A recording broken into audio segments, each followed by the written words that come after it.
Abra sua Bíblia comigo. Vamos estudar um pouco a Bíblia, vamos? Amém?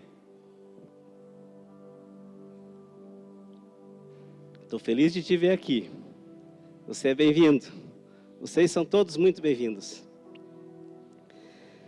Carta que o apóstolo Paulo escreveu aos Romanos, no capítulo 12, e o versículo 11, nossa base. Vou estar lendo na NA, Nova Versão Almeida, atualizada. Se você não tem Bíblia, pode acompanhar aqui, que vai ser projetado no nosso Data Show.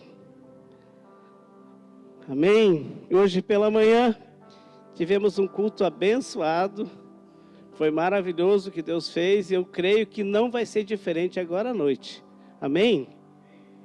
O apóstolo Paulo diz, no capítulo 12, no versículo 11, ele diz assim: quanto ao zelo, não sejam preguiçosos, sejam fervorosos de espírito, servindo ao Senhor. Quanto ao zelo, não sejam preguiçosos, sejam fervorosos de espírito, servindo o Senhor. Amém? Eu queria nessa noite falar um pouco sobre ser fervoroso no espírito e servir ao Senhor com alegria. Servir o Senhor com prazer, com dedicação, com gratidão. E servir o Senhor com zelo, ser zeloso, como diz o apóstolo Paulo, significa nós viver uma vida com pressa, diligente nas coisas de Deus, viver com desejo de viver um calor espiritual na nossa vida, um fervor espiritual. Eu creio que é um tempo, e nunca foi tão agora esse tempo, onde há uma frieza espiritual, onde há um gelo. E quando Cristo estava ministrando aqui sobre a fé, hoje falávamos um pouco ali em casa, nós nunca fomos tão atacados na nossa fé, tão bombardeados na nossa vida espiritual com tantas coisas nesses dias, nesses tempos. E essa diligência que eu e você precisamos ter, e esse zelo que eu e você precisamos ter pelas coisas de Deus, ele é extremamente necessário, esse calor espiritual, referente às coisas de Deus. É necessário que nós viva uma vida incendiados espiritualmente, e que nós não venha nunca na nossa vida nos esfriar espiritualmente e nos apartar de servir ao Senhor e querer andar vivendo uma vida de frieza espiritual. E eu acredito que o apóstolo Paulo, um homem que traz tanta inspiração para nós na Bíblia, quando ele fala em Romanos capítulo 15, eu quero olhar esse texto junto com você, capítulo 15, e o versículo é o 17.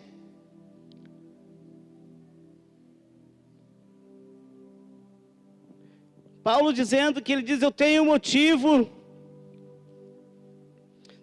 pois motivo de gloriar-me em Cristo Jesus nas coisas concernentes a Deus, porque não ousarei falar sobre coisa alguma, a não ser sobre aquelas que Cristo fez por meio de mim, para conduzir os gentios à obediência, por palavra e por obras, por força de sinais e prodígios, pelo poder do Espírito de Deus. Assim, desde Jerusalém e os arredores até o Ilírico, tenho divulgado o Evangelho de Cristo, esforçando-me deste modo por pregar o Evangelho, não onde Cristo já foi anunciado, para não edificar sobre alicerces alheios. É interessante que Paulo, ele estava levando o Evangelho por toda uma região de Jerusalém e os arredores. E ele não queria, de nenhuma forma, pescar em açudes que já tinham sido tratados peixe. Ele queria levar pessoas que não conhecem o Evangelho. E nós, cristãos, às vezes, descuidamos disso. Descuidamos da nossa vida espiritual, na forma que vivemos, e de ser diligentes, como diz o apóstolo Paulo. E às vezes negligenciamos em coisas que Deus está querendo fazer por teu meio, por teu intermédio, por intermédio da tua vida, dos dons que você tem, da facilidade que você tem de acessar algumas pessoas. E quando ele fala também em Tito, ele diz no versículo 2, no capítulo 2, versículo 14, vou pedir que o Igor abra ali para mim, Tito 2, ele diz: e ele deu a si mesmo por nós, a fim de nos remir de toda a iniquidade, e purificar para si mesmo um povo exclusivamente seu, dedicado à prática de boas obras. Veja que Paulo está falando que Jesus Cristo se entregou por mim e por você. E Ele se deu, Ele se entregou por nós, para que eu e você fôssemos dedicados, Ele diz, à prática de boas obras. Nos dedicar a viver uma vida diferenciada. E eu creio que essa apatia que vive hoje na igreja, nós estamos vivendo um tempo apático, um tempo de frieza espiritual, um tempo onde a igreja está vivendo despreocupadamente, desapercebida, quer viver de qualquer maneira. A igreja, não o galpão, nós. As nossas vidas hoje, elas não estão sendo, de repente, aquilo que Paulo diz que eu e você deveríamos ser. Cristãos que estão vivendo entre o mundo e a igreja, estão vivendo de qualquer maneira, achando que o Evangelho é uma moeda. E nós não podemos quebrar princípios. Nós não podemos deixar de fazer aquilo que está estabelecido desde o princípio. Quando eu e você nos levantamos como igreja, nós temos que ser um diferencial. Jesus nos alcançou pelo alto preço. Ele se entregou numa cruz, Ele foi crucificado e morreu pelos meus pecados e pelos seus pecados. Por isso que você e eu, nós temos um compromisso. E nós não podemos viver de qualquer maneira. Como igreja, nós não podemos. Nós precisamos viver uma vida de seriedade no Evangelho. E hoje a igreja tem vivido despreocupadamente com muitas coisas. E o Senhor Jesus Cristo, Ele fala, e é o primeiro ponto que eu quero tocar desse assunto nessa noite. Quero tocar em 4 pontos. O primeiro é como restaurar o zelo na minha vida. Porque como eu posso restaurar o fervor no serviço é o tema da minha mensagem. E o primeiro é como restaurar esse zelo na minha vida. E eu, olhando os conselhos do Senhor Jesus Cristo, em João capítulo 14, e no versículo João 16, e no versículo 23, Abra junto comigo. Vamos olhar o que diz a Bíblia. João 16, versículo 23 e 24. Jesus diz o seguinte. Ele diz, naquele dia vocês não me perguntarão nada. Olha só.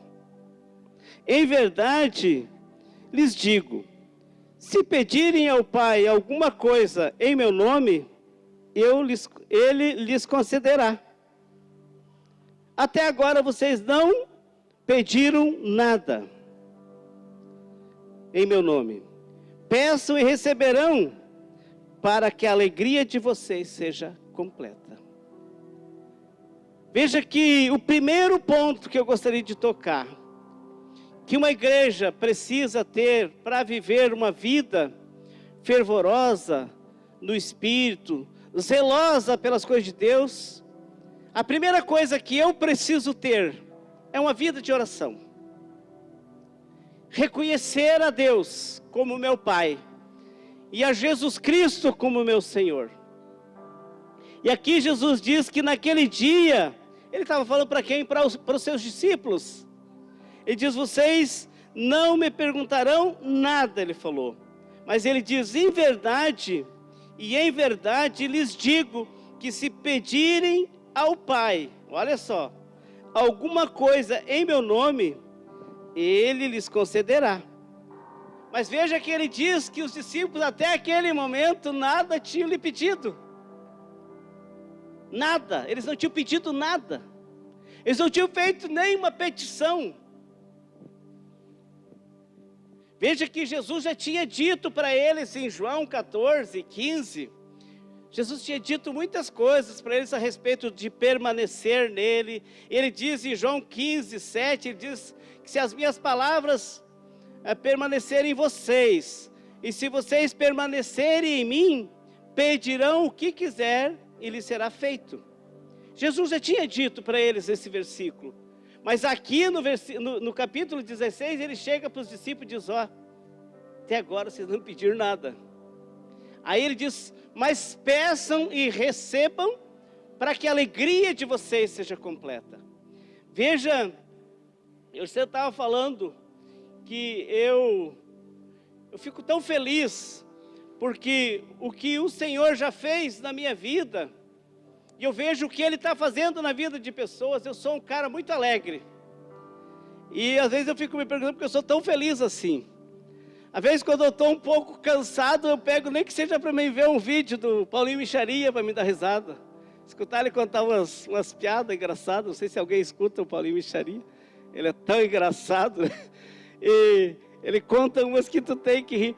E às vezes eu estou caminhando e trabalhando, e eu penso, como Deus é bom comigo, como Deus ouve o que a gente fala para Ele. Por que que a gente não para mais tempo na presença do Senhor?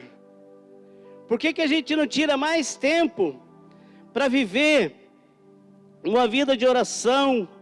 Porque a oração é a gasolina, é o combustível na vida do cristão. Um cristão que não ora, ele é um cristão apático. Um cristão que não ora, ele é um cristão frio. Um cristão que não ora e não lê, ele é uma pessoa que ele vive uma vida comum. E nós somos chamados para viver uma vida extraordinária. Amém? Você e eu fomos chamados para viver uma vida em novidade de vida. E é interessante que nós podemos fazer a obra de Deus, mas só vamos fazer se nós tivermos uma conexão muito íntima com Ele. A segunda coisa que eu gostaria de abordar, que é a questão da palavra. Então, primeiro a oração está na presença do Senhor. Segundo, é ler a palavra. Conhecer as promessas. Conhecer a palavra que Jesus nos deu. O nosso livro, a nossa escritura, a escritura da minha e da tua vida. Porque às vezes, queridos, nós conhecemos tanto de tantas coisas secular. Eu não acho errado. Eu acho ótimo, eu acho que a pessoa tem que ser uma pessoa de muita cultura, de muito conhecimento, e conhecer muito bem as coisas, para saber se comportar e saber se posicionar em determinados assuntos. Mas nós fizemos às vezes tudo isso, mas nós não lemos a Bíblia. Nós às vezes também não falamos com Deus, o nosso Pai. E às vezes nós não entendemos por que coisas não dão certo na nossa vida. E o profeta Jeremias, no capítulo 23, vamos na Bíblia. Vamos ler o que diz a Bíblia. O profeta Jeremias, no capítulo 23, no versículo 28, ele diz: o profeta que tem um sonho, conte, como um simples sonho, mas aquele em quem está a minha palavra, fale a minha palavra, com verdade. E o que é que a palha tem a ver com o trigo? Diz o Senhor. Não é a minha palavra como fogo? Diz o Senhor. E como um martelo que despedaça a rocha? Veja que a palavra foi o maior argumento, é o maior argumento que um cristão tem. Foi com a palavra que Jesus enfrentou Satanás. Foi com a palavra que Jesus declarou a vitória e declarou a derrota na vida de Satanás. Foi com a palavra que ele se tornou vencedor. Foi com uma vida de obediência e dependência de Deus que Jesus se tornou, quem Ele é.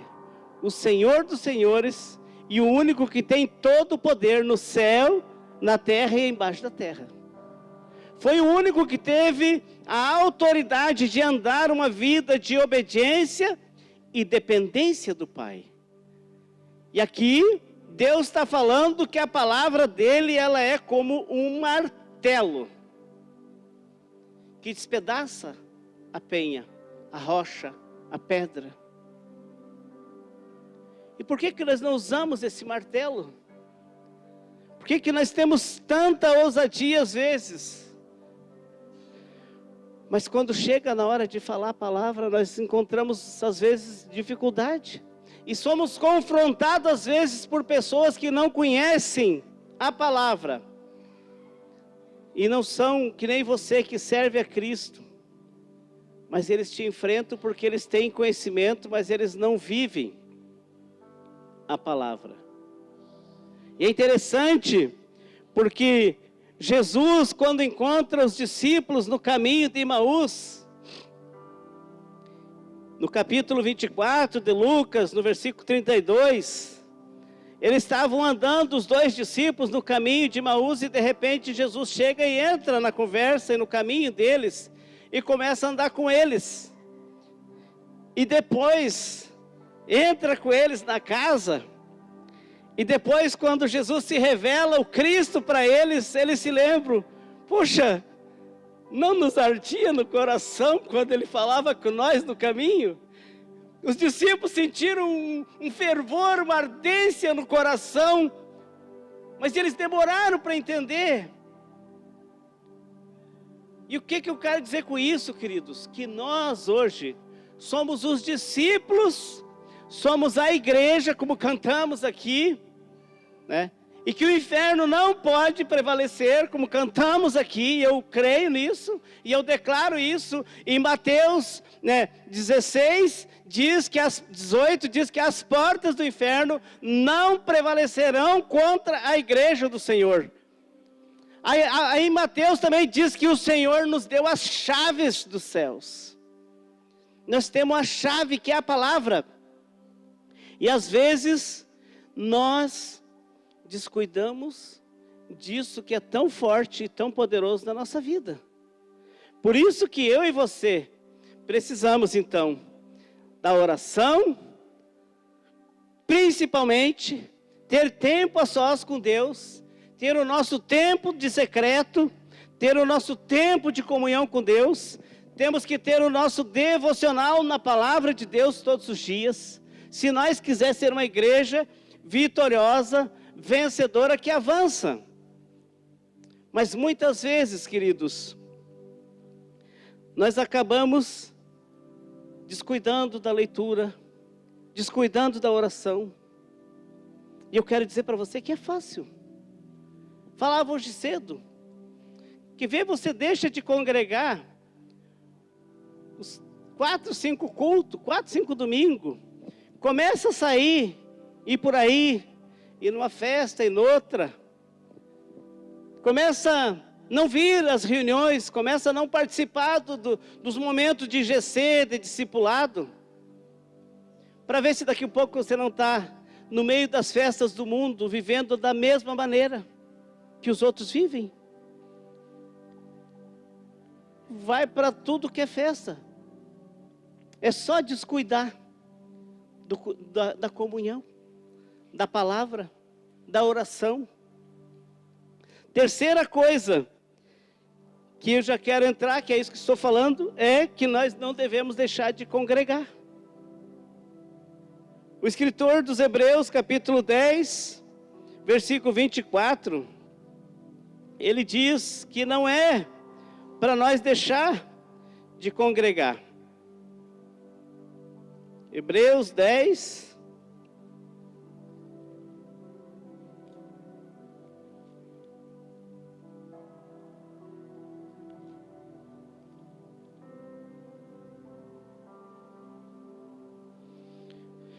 ele diz no versículo 24, cuidemos também de nos animar uns aos outros no amor, na prática de boas obras. Olha só, interessante que sempre está falando de prática e de boas obras. E diz no versículo 25,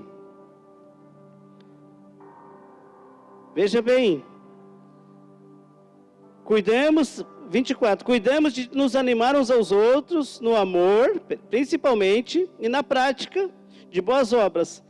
E não deixamos de congregar, como é costume de alguns. Pelo contrário, ele diz, façamos as demonstrações, ainda mais agora que vocês veem que o dia está próximo, ou se aproxima. Nunca teve tão próximo, eu creio, queridos, do fim dos tempos. É um tempo que nós encontramos essa apatia na igreja, essa frieza espiritual, essa falta de zelo pelas coisas de Deus. Às vezes, queridos, as pessoas não congregam nem no culto de Santa Ceia. Deixam de congregar até no culto de Santa Ceia. Mas nós estamos, e eu falei hoje cedo e tenho falado isso repetidas vezes, nós estamos vivendo um tempo, queridos, que as nossas agendas, elas estão muito pesadas. Falo isso até por mim, porque às vezes a gente faz tantas coisas que até nem precisávamos fazer, mas por causa, às vezes, da falta de um corpo mais unido, mais ajustado, nós acabamos vivendo uma vida de correria, porque nós temos que às vezes fazer mais daquilo que precisávamos fazer, porque alguns não estão fazendo e praticando as obras que Deus escolheu para que nós fizéssemos. E quando aqui o escritor fala, cuidemos, ele diz, porque é fácil nós descuidar. É fácil de eu e você se descuidar. E às vezes fico até pensando, por que às vezes sempre para mim essas mensagens fortes para eu falar, e as pessoas às vezes ficam bravas comigo, pastor Elton, tu só traz marreta. Queridos, mas é que a palavra de Deus é assim. Eu estou falando o que diz a palavra de Deus. E com a minha experiência que eu tenho, e eu e minha esposa de tantos anos aconselhando, a gente vê que essas práticas, elas dão certo quando a gente faz. E errado quando a gente não as pratica. Por isso que Deus, ciente, onisciente de tudo isso, Ele já nos aconselhava.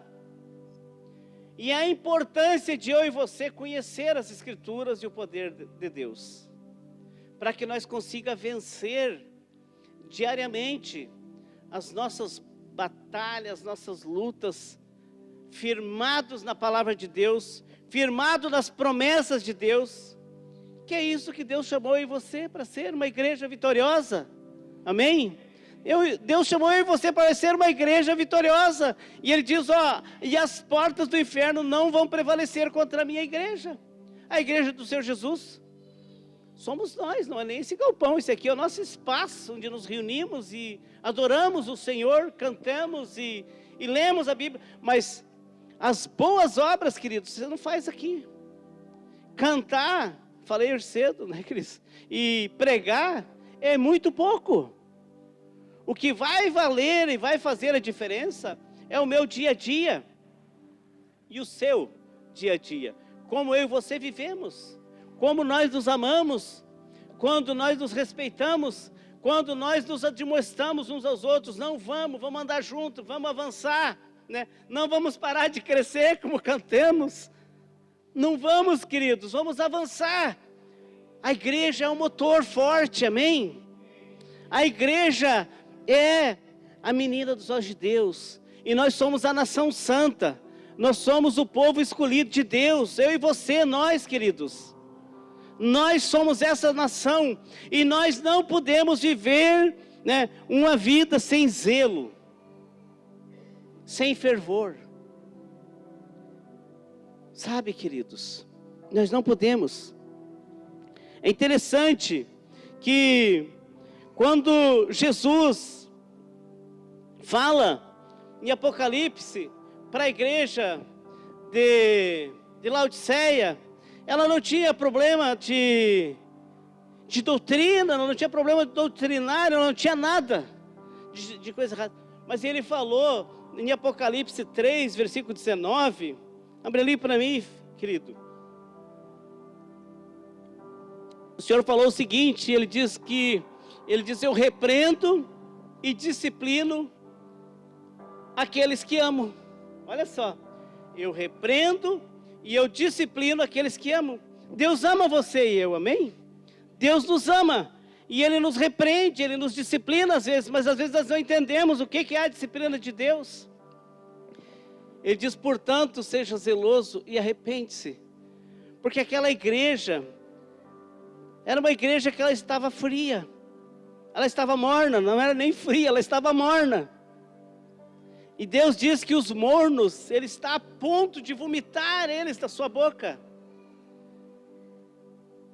E eu quero admoestar você nessa noite, a você ser um crente zeloso, fervoroso, sabe? Você ser um homem, uma mulher de Deus, onde você está sempre feliz e alegre, manifestando aquilo que Deus já fez na sua vida, porque Deus já fez grandes coisas na sua vida, amém? Quantas coisas Deus já fez para você, quantos livramentos talvez Deus já te deu, como você está aqui nessa noite, você que pode caminhar, você que pode chegar aqui, caminhando, imagina a alegria de você não ter que depender dos outros,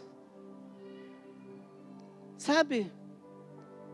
Imagine a sua alegria deve ser, meu irmão, em saber que tem um Deus que está olhando por você, um Deus que está cuidando de ti, um Deus que sabe das tuas necessidades, sabe? Ele conhece as tuas necessidades, e Ele te trouxe aqui nessa noite, e Ele diz que repreende aqueles que amam, e a palavra de Deus, ela está me repreendendo nessa noite, e está querendo dizer, Deus, a mim, que eu preciso ser zeloso, que eu preciso ser fervoroso, de espírito, como diz no texto base, voltamos para ele, Romanos 12, 11, que diz assim, quanto ao zelo, não sejam preguiçosos. Veja bem, não ser preguiçoso, queridos. E ele diz que é para nós ser fervoroso de espírito. E Efésios, capítulo 4, versículo 3. Abre aí para mim. Deixa eu ver, pegar aqui, eu acho que eu tenho aberto também. 4, 3. Olha o que diz o apóstolo Paulo em Efésios, capítulo 4, e o versículo 3.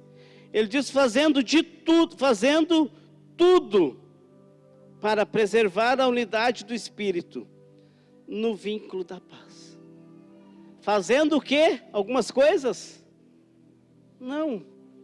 Fazendo tudo, Paulo diz. Veja que é interessante, fazendo tudo para preservar a unidade do Espírito. Paulo fala também em Tessalonicenses que não é para nós apagar o Espírito. E porque é fácil de apagar, senão a Bíblia não dizia para nós tomar cuidado para não apagar o Espírito. Porque é o Espírito Santo, meus irmãos, que enche nós desse fervor, dessa alegria, né? Desse júbilo, desse desejo de servir com alegria. É o Espírito Santo, sabe? É o Espírito Santo que faz eu e você levantar toda manhã com saúde. Você pode respirar com saúde. É Ele que perdoa os nossos pecados. É Ele que sara nossas enfermidades. Aleluia. É Ele que nos dá a vida eterna. Eu acho interessante que Paulo também, em 2 Coríntios, capítulo 11, versículo 1 e 2,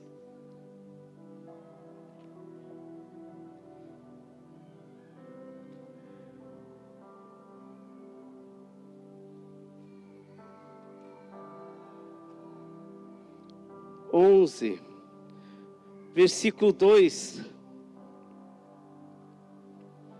No versículo 1 ele começa dizendo, olha que diz Paulo, né? Eu gostaria que vocês me suportassem um pouco mais na minha loucura, diz ele. Portanto, suporte-me.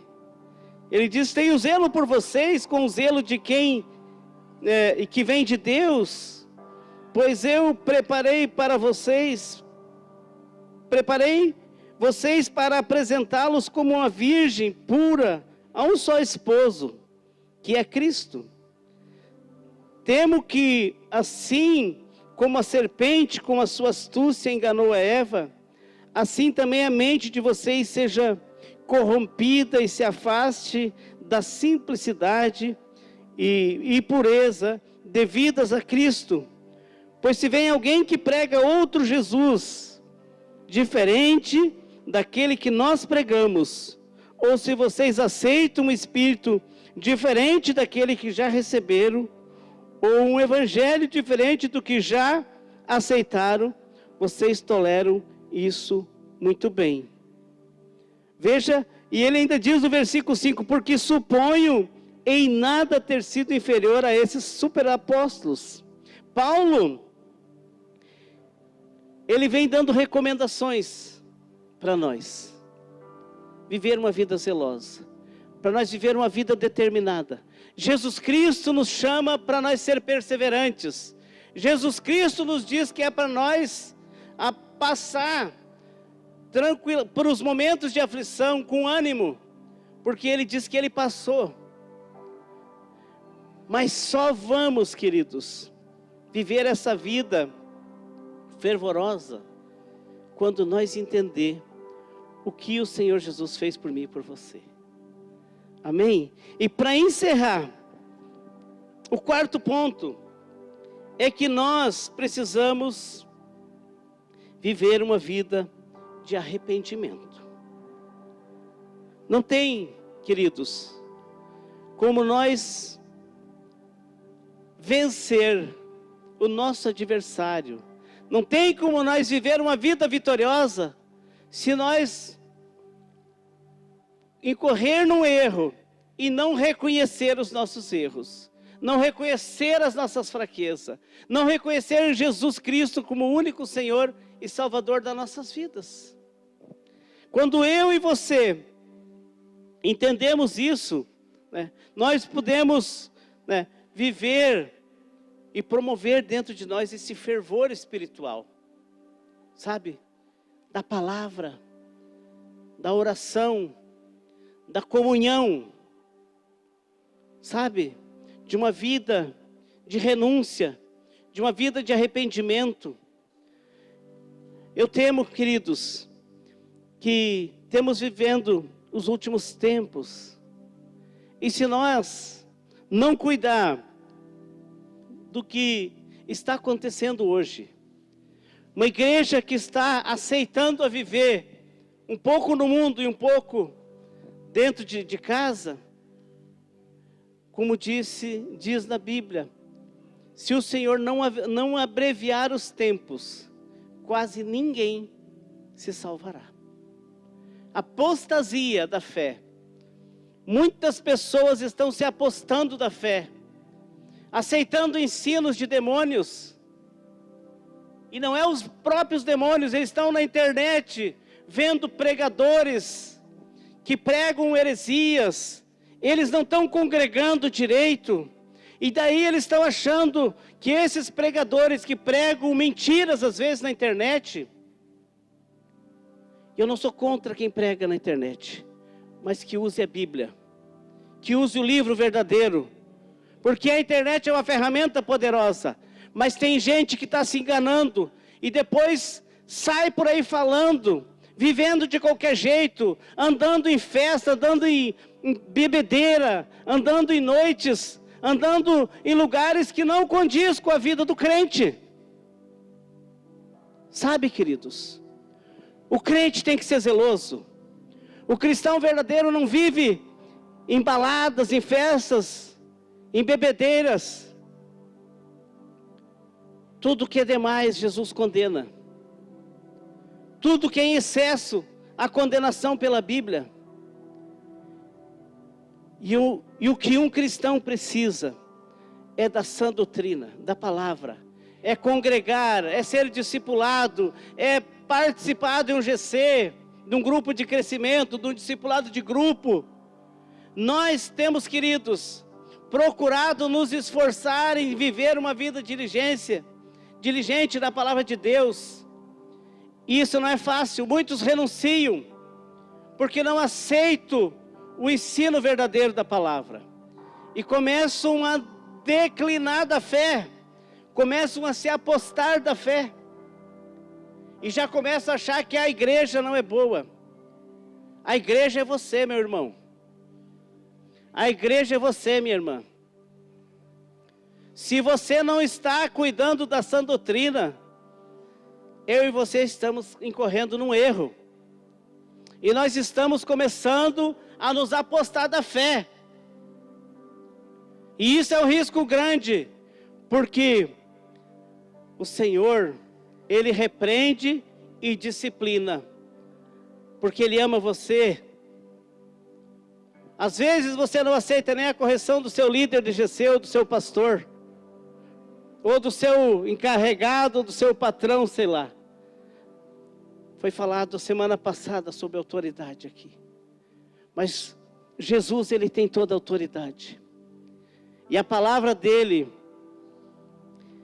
e aqui em João, capítulo 2, versículo 17, é o último versículo que eu vou ler. Abre aí para mim. Veja que aqui diz: e os seus discípulos se lembraram que está escrito: o zelo da tua casa me consome. Eu quero encerrar com isso. Quero convidar o Cris e a Hannah para vir aqui para nós encerrar com louvor. Eu quero te fazer uma pergunta. Como está o teu zelo pelas coisas de Deus? Como você está zelando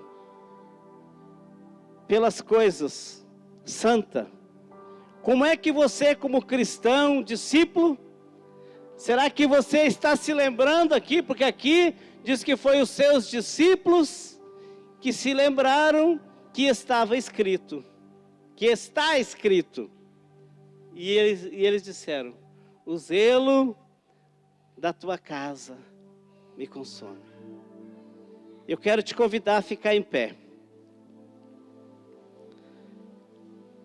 Eu quero nessa noite, talvez você chegou aqui, talvez você está vivendo uma vida cansada, sabe, perdeu o fervor, perdeu esse desejo de servir o Senhor com alegria. Eu quero dizer que o Senhor, Ele nessa noite, Ele quer restaurar a tua vida. Amém? Ele quer restaurar no teu coração esse zelo novamente. E o salmista Davi, ele fala no Salmo 126, e ele diz assim: quando o Senhor restaurou a sorte de Sião, ficamos como quem sonha. Então a nossa boca se encheu de riso, a nossa língua de júbilo. Então entre as ações se diziam: grandes coisas o Senhor tem feito por eles. De fato, grandes coisas o Senhor fez por nós, e por isso estamos alegres. E se nós seguir, Ele diz: restaura a nossa sorte, né? O Deus que restaura nós, Ele está aqui. O Deus que faz milagre, Ele está aqui nessa noite. Talvez você está vivendo uma vida média, medíocre, mediana, abaixo da média, daquilo que Deus quer dar para você e a sua esposa, para você e os seus filhos, para os seus projetos. Talvez quantas coisas, quantos sonhos, querido e querida, você tem aqui nessa noite. Quantos corações estão aqui nessa noite, com quantos sonhos de Deus. E o Senhor, Ele quer restaurar a nossa sorte. E o salmista diz que quando o Senhor restaurou a sorte dele, ele ficou como um que sonha, de tão alegre, de tão feliz. Eu quero que você feche seus olhos, para nós orar. E os ministros de louvor vão estar ministrando aqui uma canção. Talvez o teu fervor tenha sido, pelo um tempo, pelo um instante, retirado de você por algum erro que você talvez cometeu. Jesus diz: arrependa-se. Jesus quer que nós mude. Ele não quer que você e eu pare, querido. Ele quer que nós avance.